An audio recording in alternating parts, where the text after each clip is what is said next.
Buenas tardes, profe.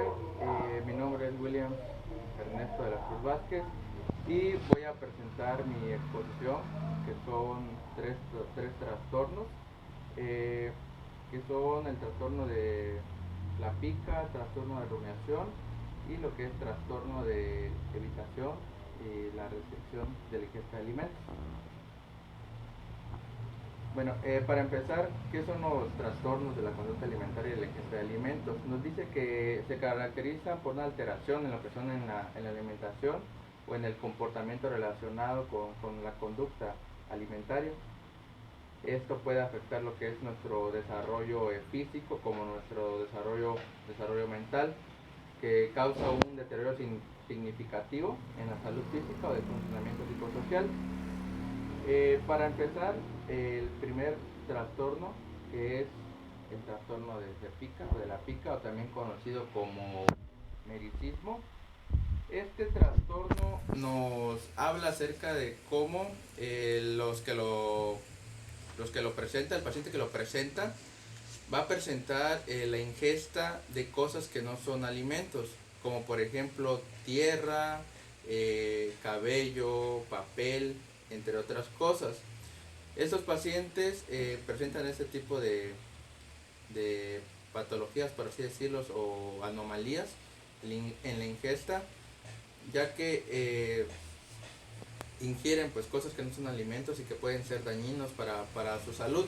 En muchas ocasiones no se presentan complicaciones, pero también en otras ocasiones al ingerir este tipo de cosas se presentan lo que son obstrucciones en lo que son las vías en las vías lo que son en la faringe, y pues esto ya provoca una alteración o una complicación. Este tipo de trastorno nos dice que se presenta comúnmente en lo que son, bueno, es normal que se presente en los niños de menores de 2 años, ya que esta anomalía, pues los niños comúnmente que tienen algún objeto en la mano, es común que lo quieran ingerir, entonces se caracteriza como normal en niños de menores de 2 años. También se presenta en lo que son en personas embarazadas, pero cuando ya es una persona mayor de 2 años y presenta este tipo de anomalías, esta ingestión de cosas que no son alimentos, pues ya se caracteriza como tal el trastorno. Se dice que también en otras culturas se practica este tipo de, se podría decir, se practica la ingesta de cosas que no son alimentos. Por ejemplo, en otros estados como lo es Georgia, en Estados Unidos, ingieren arcilla, pero esto ya es más cuestión de una forma cultural. Bueno, como bien decía, la pica, el trastorno de pica consiste en la ingestión persistente de sustancias no nutritivas y que no son alimentarias durante un periodo mínimo de un mes. También la ingestión el comportamiento alimentario no forma parte de una práctica culturalmente adaptada o socialmente normativa. Esto también, este tipo de trastorno se asocia ya sea por un problema cognitivo, del desarrollo cognitivo. Bueno, en lo que es las características diagnosticadas, tenemos lo que son la ingestión persistente de sustancias no nutritivas y no alimentarias durante un periodo mínimo de un mes. Las sustancias que típicamente se suelen ingerir tienden a variar con la edad y con la disponibilidad. Por ejemplo, si la persona tiene disponible papel, jabón, cabello o chicles o algún otro objeto, ¿no? Pues se lo va a ingerir. La ingestión también de sustancias no nutritivas, que como ya repetía, son este tipo de objetos. Se recomienda una edad mínima de 2 años, como ya había dicho anteriormente, para el diagnóstico de pica, para poder excluir el hábito de llevarse objetos de la boca. También la ingestión de sustancias no nutritivas y no alimentarias puede ser una característica asociada a trastornos mentales, como la discapacidad intelectual, trastornos del desarrollo intelectual, trastorno del espectro autista, la esquizofrenia. Si el comportamiento alimentario se produce exclusivamente en el contexto de otro trastorno mental, se debería realizar un diagnóstico diferenciado de pica solamente si el comportamiento alimentario es lo suficientemente grave o si requiere atención clínica adicional. Bueno, las características asociadas que apoyan el diagnóstico tenemos lo que son, bueno, se presentan lo que son la deficiencia de vitaminas o minerales. Por lo general no suelen hallarse anormalidades biológicas específicas. En ocasiones la pica requiere atención clínica únicamente debido a sus complicaciones médicas generales. En lo que son las complicaciones médicas generales tenemos lo que son la obstrucción intestinal, como ya lo había repetido, lo que son producida por una perforación intestinal, ya sea por algún objeto que haya quedado pues atorado ahí. Infecciones toxicológicas, por ejemplo, como ya les había dicho anteriormente, la persona puede, al ingerir alguna sustancia química, puede intoxicarse por plomo. También lo que es el envenenamiento, como la ingesta de pintura. Bueno, lo que es la prevalencia. La prevalencia de la pica no está clara. Se puede decir en el origen, como tal, no está claro entre los individuos con discapacidad intelectual. No está clara aún, y pues la prevalencia de la pica parece aumentar con la gravedad de la afección. Los factores de riesgo y el pronóstico tenemos como ambientales: el abandono, la falta de supervisión y el retraso del desarrollo pueden aumentar el riesgo de esta afección. Lo que es su desarrollo y curso. El inicio de la pica puede darse en la infancia. Lo más común es que se dé desde la infancia o la edad adulta, aunque lo que se comunica con más frecuencia es el inicio en la infancia. También la pica se puede producir en niños con desarrollo normal en otros aspectos, mientras que en los adultos parece más probable que se produzca en el contexto de una discapacidad intelectual o de otros trastornos mentales. Como dije también anteriormente, este trastorno se produce durante el embarazo. Se puede manifestar con la ingestión de sustancias no nutritivas y no alimentarias. Puede haber antojos específicos, como lo que es el hielo. El diagnóstico de pica durante el embarazo solamente es apropiado si dichos antojos llevan a la ingestión de sustancias no nutritivas y no alimentarias, hasta el punto de que dicha ingestión suponga riesgos clínicos no potenciales. El trastorno puede ser potencialmente mortal dependiendo de las sustancias ingeridas. Pueden ser sustancias que no provoquen alguna patología, alguna anomalía, pero también puede haber sustancias ingeridas que puedan poner en riesgo lo que es la salud o hasta la vida. Bueno, lo también mencionado antes acerca de la cultura, en algunas poblaciones comer tierra u otras sustancias no nutritivas es normal, pero esto ya es más cuestión de cultural o alguna creencia, ya sea medicinal u otro valor social, o puede ser una práctica culturalmente, como repito, y dicho comportamiento no justifica el diagnóstico de pica.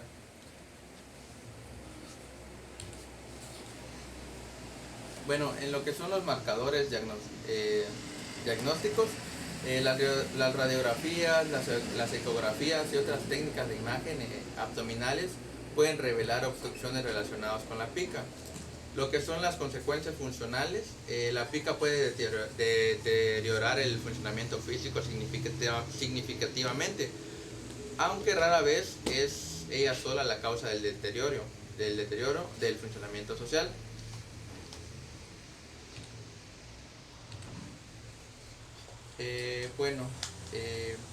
Dale el anterior, por favor.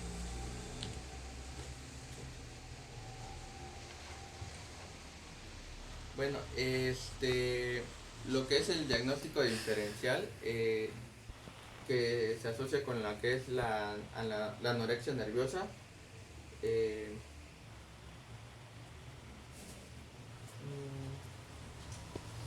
Permítame, permítame.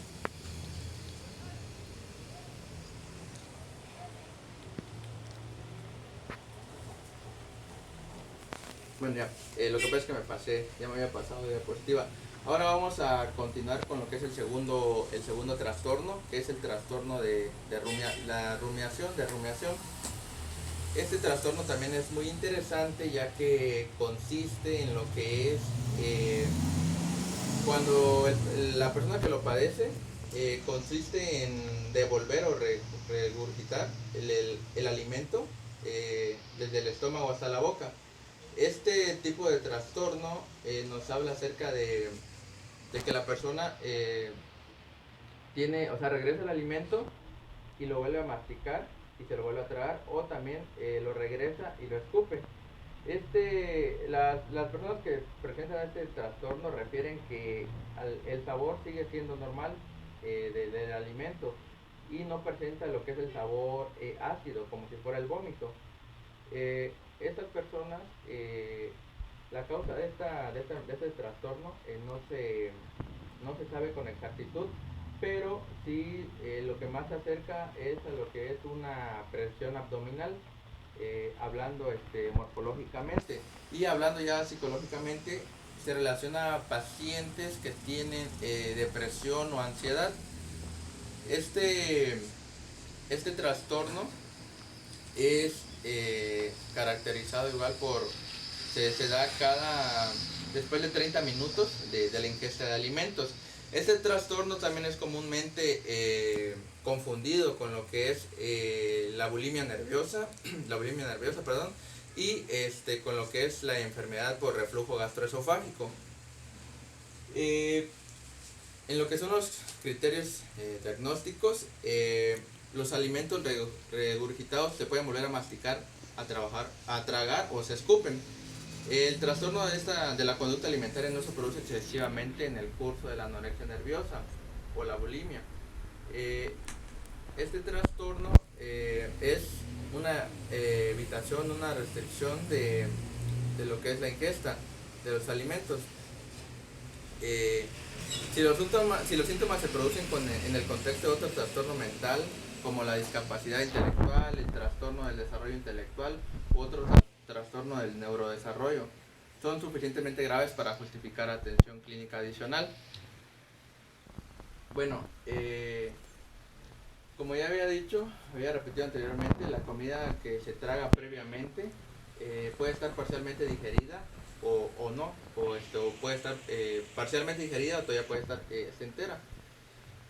Lo que es en el trastorno no se explica mejor por una afección gastrointestinal u otra afección médica asociada. El trastorno no se produce exclusivamente durante el curso de una anorexia nerviosa, una bulimia o un trastorno de atracones o un trastorno de evitación. Si los síntomas se producen en el contexto de otro trastorno mental, como es la discapacidad intelectual, trastorno del desarrollo intelectual o trastorno del neurodesarrollo, deben ser lo suficientemente graves como para justificar una atención clínica adicional. Bueno, las características asociadas que apoyan al diagnóstico. Los niños pequeños con este trastorno de rumiación muestran una postura característica de esfuerzo y de arqueo de la espalda con la cabeza mantenida hacia atrás, mientras realizan movimientos de succión con la lengua. Pueden estar irritables y hambrientos entre los episodios de regurgitación. La pérdida de peso y la no consecución del peso esperado son características comunes en los niños con trastorno de rumiación. Aquí pues el niño puede presentar lo que es un déficit de peso y también déficit de nutrientes. Se puede producir una malnutrición a pesar del hambre aparente del niño y de la ingestión de una cantidad relativamente grande de alimentos. Particularmente en los casos graves en los que la regurgitación se produce inmediatamente después de carga de ingesta y los alimentos son expulsados.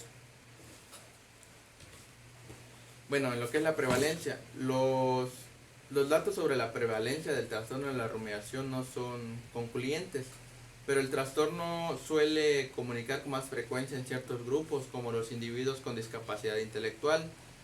Los factores de riesgos y el pronóstico es ambientales, los problemas psicosociales como la falta de estimulación, la negligencia, las situaciones vitales estresantes y los problemas de relación entre padres e hijos pueden ser factores predisponentes en los bebés y en los niños pequeños. Lo que es el inicio, bueno, el desarrollo y el curso. El inicio del trastorno de rumiación puede producirse en la lactancia o en la infancia, en la adolescencia o en la edad adulta. Anteriormente este trastorno se identificaba daban a entender que solo se presentaba en lo que era en los niños, pero este trastorno también se puede dar a cualquier edad, como es en la adolescencia, la infancia o en la edad adulta. En los bebés es más frecuente este trastorno, ya que remite de forma espontánea, aunque su curso puede ser prolongado y acabar en las urgencias médicas. También el trastorno de rumiación puede presentar un curso episódico o continuo hasta que se trata. En los bebés, así como en las personas de mayor edad con discapacidad intelectual, el comportamiento de regurgitación y de rumiación parece tener una función autotranquilizadora o de autoestimulación similar a la que otros comportamientos motores repetitivos, como lo que es golpearse como es la malnutrición secundaria a regurgitaciones repetidas. Estas son las consecuencias funcionales.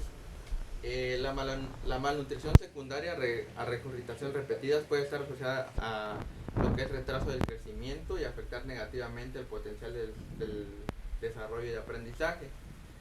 Algunos individuos mayores con este trastorno restringen deliberadamente la ingesta de alimentos por el rechazo social a la regurgitación.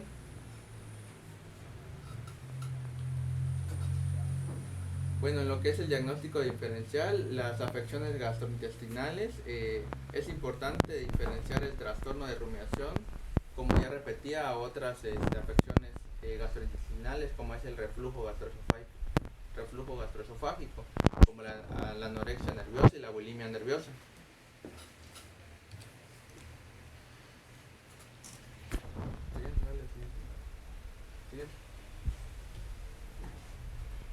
Bueno, ahora vamos con el último trastorno, que es el trastorno de evitación o restricción de la ingesta de alimentos.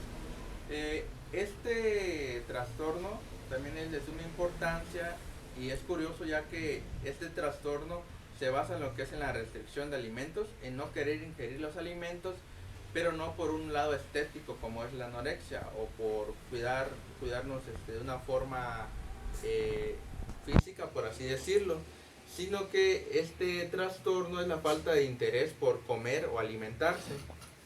Esto es a causa de las características organolépticas de los alimentos, como lo que es el sabor, el olor, la textura, el color, que son las características organolépticas.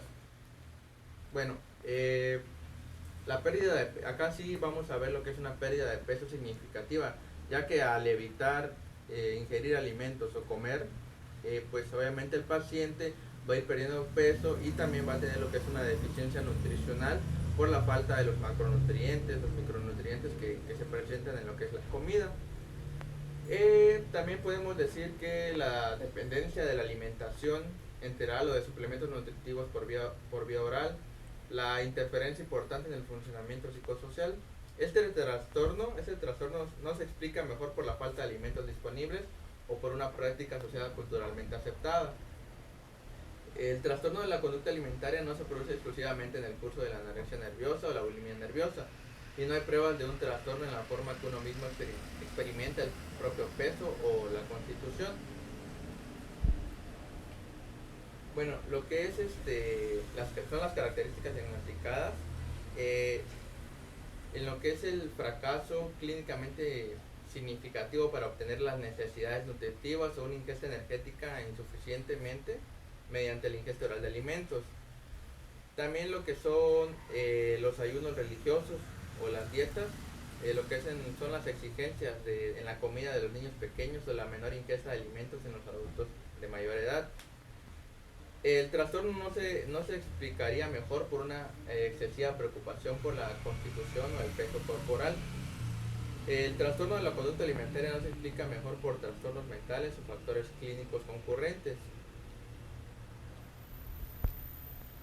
Bueno, en algunos individuos la evitación o la restricción de los alimentos puede estar basada en las características organolépticas de las comidas, como ya repetía, y tratarse de una sensibilidad extrema a su apariencia, color, olor, textura. Ese trastorno se ha descrito como alimentación receptiva, alimentación selectiva, eh, y puede manifestarse como el rechazo o comer determinadas marcas de alimentos o a tolerar el olor de los alimentos que comen otras personas. Los individuos con una alta sensibilidad sensorial asociada al autismo pueden mostrar comportamientos similares. Bueno, las características asociadas que apoyan el diagnóstico, la falta de interés, como ya había repetido, por comer la propia comida, que ocasiona pérdida de peso o un crecimiento deficiente. Es posible que aparezca que los niños de pocos meses estén demasiado dormidos, angustiados o agitados para alimentarse. En los niños mayores y en los adolescentes, la evitación o la restricción de los alimentos puede estar asociada a problemas emocionales más generalizados que no cumplan los ciertos criterios diagnósticos, los criterios diagnósticos de los trastornos de ansiedad, depresivos o bipolares, y que en ocasión se denominan trastorno emocional de evitación de los alimentos. Es posible que aparezca en los niños de pocos meses, estén demasiados, como ya había repetido, dormidos, angustiados, agitados para alimentarse. Los bebés y los niños pequeños pueden no interactuar con su cuidador principal durante la alimentación o no mostrar que tienen hambre y preferir realizar otras actividades. Esto es muy importante, ya que la atención desde el niño, cuando está pequeño en su alimentación, va a marcar mucho la diferencia si se le brinda una atención oportuna de acuerdo a su alimentación, ya que desde niños lo que es la educación nutricional va a funcionar y también se puede evitar este tipo de anomalías, por así decirlo, para que posteriormente, conforme el niño vaya creciendo, vaya adaptándose a la forma de aceptación de los alimentos. Bueno, lo que es el desarrollo y el curso, en los bebés, en los niños y en los adolescentes, el trastorno de evitación se puede asociar a un retraso del crecimiento, y pues la mala nutrición resultante afecta negativamente al potencial del aprendizaje y el desarrollo. El niño se va a ver muy marcado por este tipo de déficit, ya que con base pues a su mala alimentación, el niño va a tener va a tener deficiencia de conocimiento y no va a poder rendir no va a poder rendir lo mismo como rinde un niño normal, no con una alimentación adecuada. También lo que son los mayores, los adolescentes y los adultos, el funcionamiento social se tiende a afectar negativamente. A pesar de la edad, se puede afectar la función familiar, incrementando el estrés a la hora de comer y en otros contextos de alimentación o ingesta de alimentos sin que se vean implicados amigos o familiares. Este trastorno siempre se va a ver más frecuente en lo que son los niños que en los adultos.